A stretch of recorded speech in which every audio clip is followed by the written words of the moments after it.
Ano pong nag-udyok sa inyo para finally tumakbo na po sa pagkasenador? Because going back to your previous statements, hindi nyo po nakikitang tatakbo kayo o sasabak sa politika eh. Yung mga nakikita ko, away. Awayan ang awayan. Ano ba ang purpose ng isang senador? Hindi ako abogado, hindi ako nakatapos, pero ang purpose dapat ng bawat senador, bawat nagpa-public servant, bawat namumuno sa anumang local government, mabuting puso ang meron ka. Ang dapat mong inisip lagi mga kababayan mo. Marami ng batas na ginawa.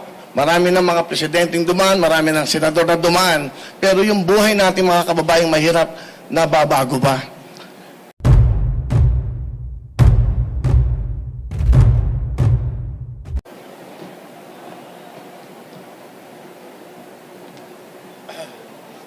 Two minutes introduction. Magandang hapon sa inyo lahat, Luzon, Visayas, Mindanao, at saan man sulok ng mundo. Una sa lahat, ako po si Wilfredo Bendia Revillame, yan ang tunay kong pangalan. Pero kilala niyo naman ako sa pangalang Willie Revillame. At ako po ay 64 years old. Siguro hindi na ako kailangan mag-explain, hindi na ako kailangan magpakilala sa inyo. For 21 years, meron akong daily show, tanghali, hapon, gabi. So, kumbaga, naging parte na ako ng buhay ng mga Pilipino, lalo na po yung mga nanay, tatay, lolo, lola, yung household. Yun lang ho. At nandito ako ngayon. In fact, meron akong live show ngayon. Nagpaalam muna ako. Ang alam ko, naka-feed kami ngayon sa TV5. Naka-feed ho kami ngayon sa show. At yung mga nanonood ngayon doon, nagpaalam muna ako. Sigurado nagsisigawan ngayon doon yun. At wala ako, walang kantahan, walang sayawan, walang hepe-peray muna, walang putukan, at walang wheel of fortune. Pero, may mas malaking hangarin at may mas malaking plano para sa bawat Pilipino. Okay? At 2 minutes, siguro mas maganda mga tanong na lang para masagot ko na kagad yung mga tanong. Okay, sige po. Unang tanong, kanino manggaling? Tagalog na lang para mas maintindihan natin mga Rhea kababayan. Fernandez from TV5. Pahiram po ng mikropono. Go, Rhea. Hi sir, good afternoon. Rhea Fernandez, TV5. Hi, Over Rhea. here, sir. O, Willie na lang. Huwag naman, sir. Sir Willie, you mentioned you have a show sa amin, TV5 Will to Win, no? So the next question is, what happens to your show if you are vying for a Senate seat? Anong mangyayari po dun sa Will to Win? Sa pagkakaalam ko, sa rules ng COMELEC, until February 10, pwede pa ako mag-live show. So I still have 5 months na makakapag-live ng 5 to 6:30 sa TV5, sa Facebook na meron kaming followers sa 17,300,000 at 8 million sa YouTube. So pwede pa ho ako magtrabaho, pero pagdating ng February 11, mag-stop na, and that will start the campaign. So you know, and then, pag nanalo, pagpalarin, at pag pinagalob ng Diyos na ako yung makapaglingkod ng tapat at walang halong pag-iisip ng masama sa aking mga kasama, ako pa'y babalik, like the Senator Tito Soto, na may Itbulaga pa din. Yun lang. Okay, sige, go ahead. Sir, one additional question po. Ano pong nag-udyok sa inyo para finally tumakbo na po sa pagkasenador? Because going back to your previous statements, hindi nyo po nakikitang tatakbo kayo o sasabak sa politika eh. Yung mga nakikita ko, away. Awayan ang awayan.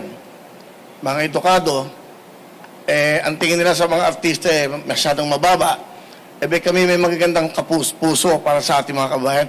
Ano ba ang purpose ng isang senador? Hindi ako abogado, hindi ako nakatapos, pero ang purpose dapat ng bawat senador, bawat nagpa-public servant, bawat namumuno sa anumang local government, mabuting puso ang meron ka. Ang dapat mong inisip lagi mga kababayan mo. Marami ng batas na ginawa. Marami ng mga presidenteng dumaan, marami ng senador na dumaan. Pero yung buhay natin mga kababayang mahirap, nababago ba? I think, yun ang pinaka-importante. Poverty, yun ang pinakamalaking problema natin. Yung mga batang nangangarap na mag-aral, pag wala ng pera, hindi na natutupad ang pangarap. Yung mga nanay at lola natin na may mga sakit. Alam mo, for 21 years na ako ay nasa daily show, laging ang bulong sa akin ng nanay, lola, lahat.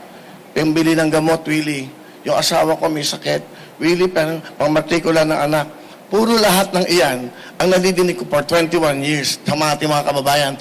For 21 years, yung mga magbubulong sa akin ng ganyan, hindi naman ho na bago ang buhay eh. Sa mga marami na nagsilbi sa ating bayan. Wala akong sinasabing iba. Ibig ko lang sabihin, dapat hindi lang batas tungkol sa batas ng mga kung saan batas. Batas ng mga mahihirap ang kailangan natin. Paano magbibigyan ng magandang buhay ang ating mga kababayang mahihirap? Mga batang nangangarap na walang pambili ng libro, walang sapatos, walang pangmatrikula. Yan, yung mga lola at lola na nanay natin na walang pambiling gamot. Yan, lagi yan ang reklamo nating kababayan. Dapat sa Senado, may batas para sa ating mga kababayan. Saka ako, parang nalulungkot ako pag nakakakita ako ng mga nag-aaway, ego, pagalingan, hindi naman ho ganun ang pagsilbi sa bayan.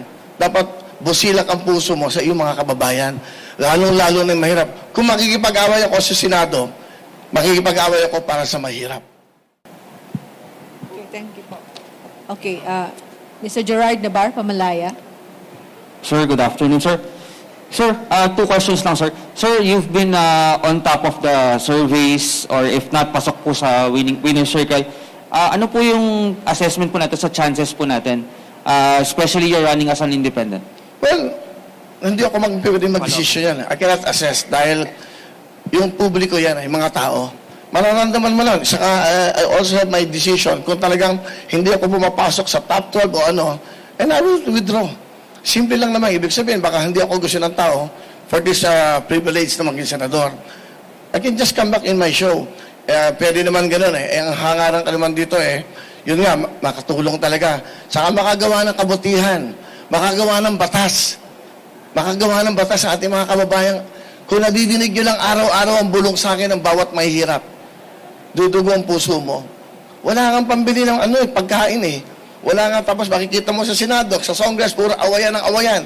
Yung bang nakikita ba na, alam mo, napansin ko, pumunta ka sa mga probinsya, hindi naman nila pinapansin yung mga yan eh. Ang iniisip na kakainin ng kanilang pamilya. Sa umaga, sa tanghali, sa gabi, kung paano mabubuhay ang pamilya. Hindi naman nila papansin lahat yan.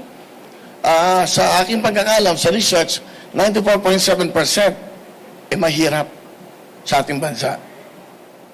Sir, you mentioned you want to file bills. Ano po in particular yung mga naisip po natin on top of your mind ngayon na mga bills for the poor po?